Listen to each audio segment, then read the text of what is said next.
Ate Lenny? Bigyan mo sa second. Akala ko kasi 30 na. Ikaw ba nag-second sa akin o ikaw ang nag-last? Nasaan na ba sila? Yan. Ay, tapos na yung sa akin. Palakpakan!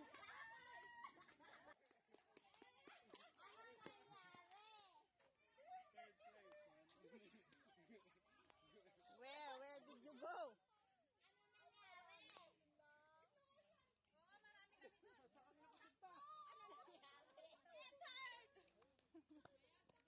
Akala ko kanyang huli, kayo palang huli. Buti pa si Kuya naging second. Balik lang. Basta, ikaw na naman ang first. Hindi yan, inano ako ng second. Good.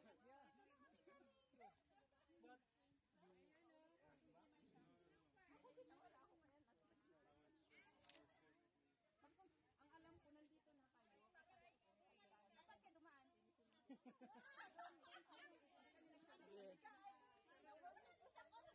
Picture daw. Kaya nga.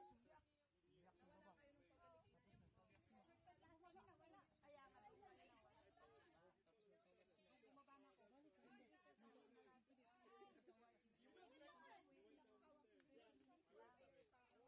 Akala ko.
Lenny Tong. 50 above. Puto bomber ka dyan. Okay,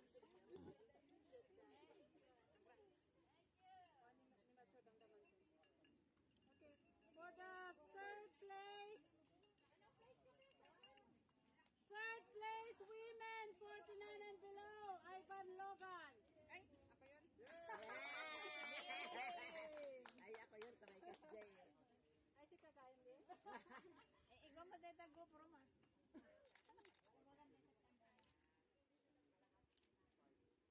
Sigan. May at di background tayo. Third place.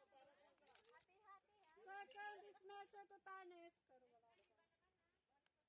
Pero wala ko. Later. The result, male division. Second, Second place. Second place. Melchor Totanes. Congratulations.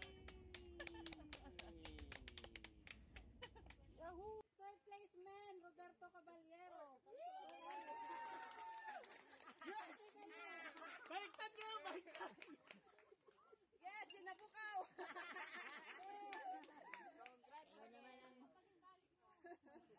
Exercise. Magandang araw mga kababayan. Gusto kong i-congratulate lahat ang mga nag-raise, nag-attend sa fundraise na ginanap noong Sunday. Ito'y inorganize ng Filipino Hikers para sa isa nating kapatid na nangangailangan ng tulong.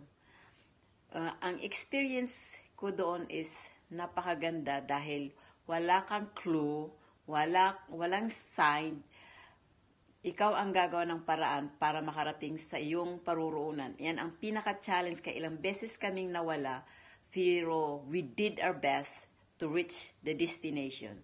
May kasabihan na huwag tayong mag-give up kahit nawawala tayo or sabi natin hindi natin kaya. Para sa mga Filipino hikers at saka nag-organize, napakalaking pasasalamat ko dahil isang napakagandang experience at isang napakagandang paraan para tumulong sa isa nating kababayang nangangailangan. Para sa lahat, mabuhay tayong lahat. At sa Filipino hikers, keep it up. Have a good day. The reason I joined this fun run was, apart from the good cause, it's just the good vibes that the people around you bring, and it just makes running a lot more fun. The main challenge of this race was following the right hiking trail to the finishing line. Now, the main difficulty was that if you were to follow the signposts, then your race could have easily ended up being 3 kilometers rather than 7 kilometers, since the signposts were guiding you to shortcuts. So hence why some people. So throughout the race, I was with several individuals that were around me, and we were just discussing on certain critical junctions on where to go. And yeah, I wouldn't have been able to have finished without them. So yes, teamwork does help. So about winning, this was totally unexpected. During the race, I thought that I was somewhere in the back of the group, since in the first half of the race I took the wrong route, but essentially got guided back. And yeah, and from there I was not expecting the win. So I decided to walk some of it. Felt a little bit lazy. Congratulations to those who finished the race. Keep up the good vibes that you guys have as well. Thoroughly enjoy that.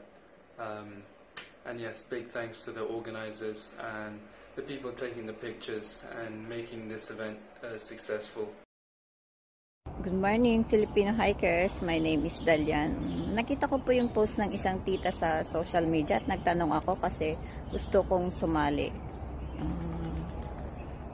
First time ko pong sumali dito sa foreign land pa at nanalo, kaya sobrang saya. Masaya. Sulit yung pagod ng pag-akyat pababa dun sa trail. Pero maganda. Maganda sa pakiramdam. Yung ganon. At saka gustong-gusto ko po itong ginagawa natin pagtakbo. Sana looking forward ulit na makasali sa susunod pa na race natin. Salamat!